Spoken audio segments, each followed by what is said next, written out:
کنویں کے اندر ہیں تو بیٹے کا کوئی نہیں پتہ چلا، اور اب مصر کے اندر ہیں، وہاں سے قمیض چلی تو خوشبو آنے لگی۔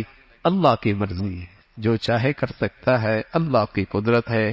کنعان اسی شہر کا جنگل ہے اور وہاں پر یوسف موجود ہے، باپ کو کوئی نہیں پتہ لگا، لیکن جب اللہ بتانے پہ آئے تو مصر سے بھی قمیض چلی تو حضرت یعقوب علیہ السلام کو خوشبو آنے لگی۔ ادھر قافلہ بھی پہنچ گیا اور وہ آنکھوں پر رکھی قمیض تو بنائی واپس آ گئی، اور پھر یہ والدین اور یہ سارے بھائی حضرت یوسف علیہ السلام کے پاس آئے، اور جیسی دربار میں حاضر ہوئے تو سجدہ تعظیمی بجا لایا۔ وہ خواب کی تعبیر سر کی آنکھوں سے نظر آ گئی کہ سورج چاند سجدہ کر رہے، 11 ستارے سجدہ کر رہے، یہ سجدہ تعظیمی تھا۔ ہماری شریعت محمد رسول اللہ کی جو آخری شریعت ہے، یہ قیامت تک کے لیے ہے۔ ان تمام راستوں کو بھی بند کر دیا گیا اور حرام قرار دیا گیا جن راستوں سے شرک آ سکتا ہے۔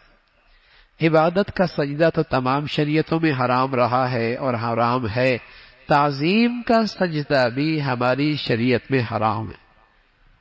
تعظیم کا سجدہ بھی ہماری شریعت میں حرام ہے۔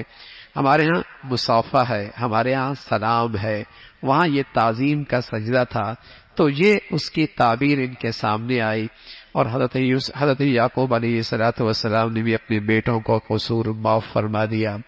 یوسف علیہ السلام اللہ کے سامنے شکر کے کلمات کے ساتھ اپنے دل کے جذبات کا اظہار کرتے ہیں۔ اللہ تیری نعمتوں کی حد کوئی نہیں، اتنے بڑے احسانات کیے، تو نے میری زندگی کنویں سے بچائی، جیل میں رہا، اور پھر آج آپ نے مجھے یہ عزت بخشی ہے، اور آپ ہی میرے کارساز ہیں دنیا آخرت میں، اور دعا کی درخواست کی، اللہ اسلام پہ زندگی دینا اور اسلام پہ خاتمہ فرمانا۔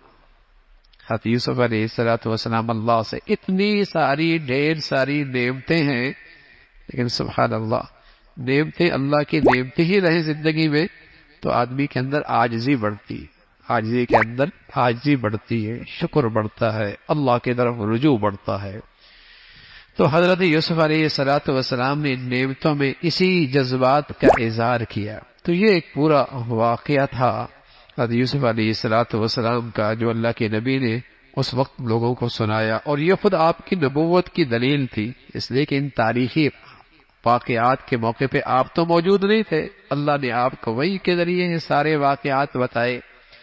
اور اس واقعے میں بہت بڑا سبق کہ بسا اوقات کوئی مصیبت بھی کسی بڑی نعمت کا ذریعہ بن جاتی، آزمائش بھی بسا اوقات کوئی بہت بڑی نعمت کا ذریعہ بن جاتی ہے، اور پھر صبر اور تقوی یہ کبھی ضائع نہیں ہوتا، صبر اور تقوی کبھی ضائع نہیں ہوتا۔ آپ کے حضرت یوسف کی زندگی میں آپ کو دونوں چیزیں نظر آئیں گی، صبر اور تقوی، آپ کو یہ کبھی ضائع نہیں ہوتی، اس کا ثمرہ ضرور ملتا ہے، صبر کا، تقوی کا۔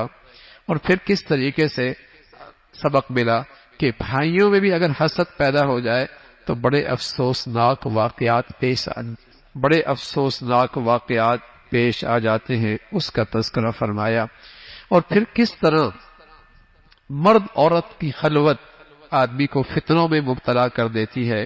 زلیخا کو خلوت نہ ملتی، تنہائی نہ ملتی تو اس برائی کا منصوبہ بندی بھی نہ کرتی، اس برائی کی منصوبہ بندی بھی نہ کرتی اگر خلوت نہ ملتی۔